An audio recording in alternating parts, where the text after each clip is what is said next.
Hello again, welcome to Fine Mathematics. My name is Eric, and today I want to take a little time and just review how one may use the content I've been making, the 3 different categories of content I have, and how you might use it, and kind of how my thinking is in setting it up.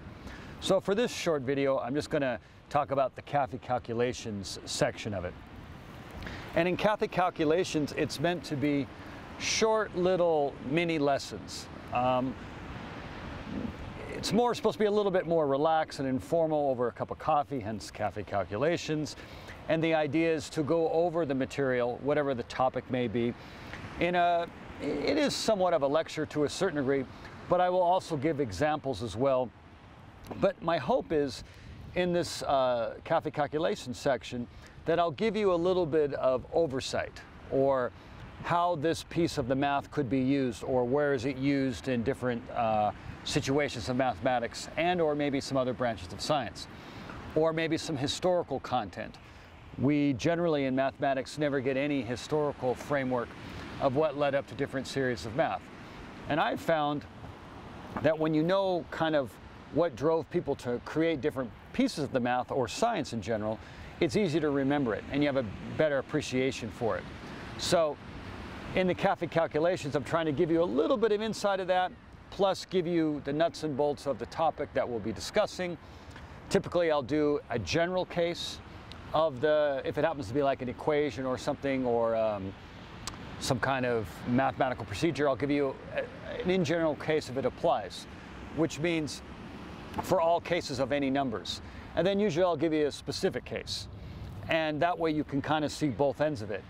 And the one thing that I would recommend, or I'll just point it out, that since this is a video, you can always pause it and rewind it and start it again, just to state the obvious. But what's nice about that is you could watch it one time, and then you can watch it again and then take notes and follow along with it.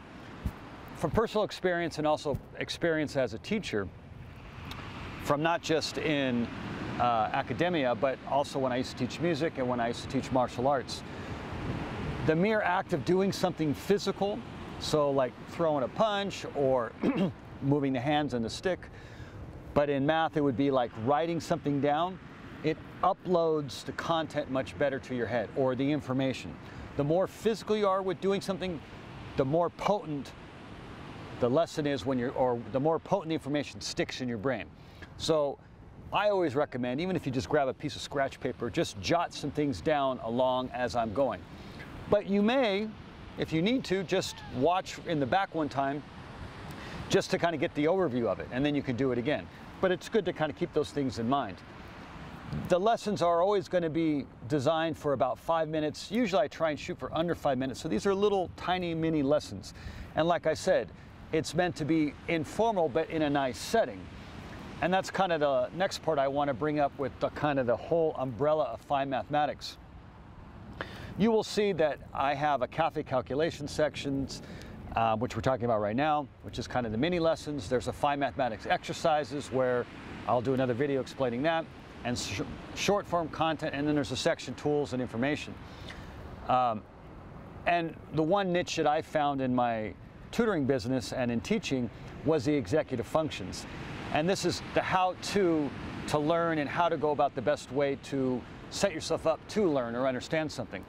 So fine mathematics is kind of based on that premise, and the exercises and the lessons are kind of set up from that mindset.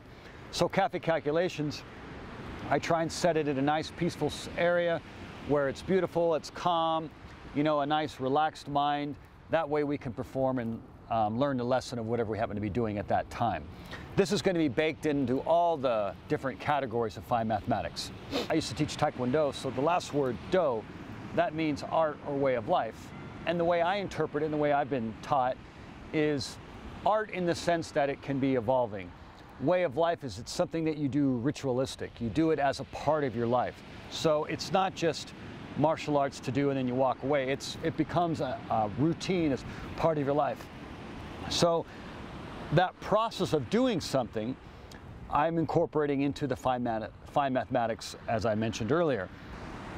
I recommend coming to it with something of a little bit of respect. So a quiet environment. Nobody's gonna come and bother you for that duration of time. And just kind of come to it as an art form of respect. Because remember, mathematics is an art. Math is not a science. Even though mathematical architecture will define a science, if you ever get a mathematics degree, it will be a Bachelor of Arts. Mathematics is not only a wonderful art, but it also gives us incredible power in our world, but it's also a great training ground for the mind. And in my humble opinion, these days and the future to come, we're going to need sharp minds that know how to critically reason through the problems of the modern era. And mathematics is a great training ground for that. And the more I wrestle with math, the more I realize that it truly is magic. It's just thought, logical thought that we can see beyond ourselves and beyond our world and everything. It's truly magic in my humble opinion. Anyways, thank you for listening to this short little video, and I hope you have a wonderful holidays, and remember, enjoy the process.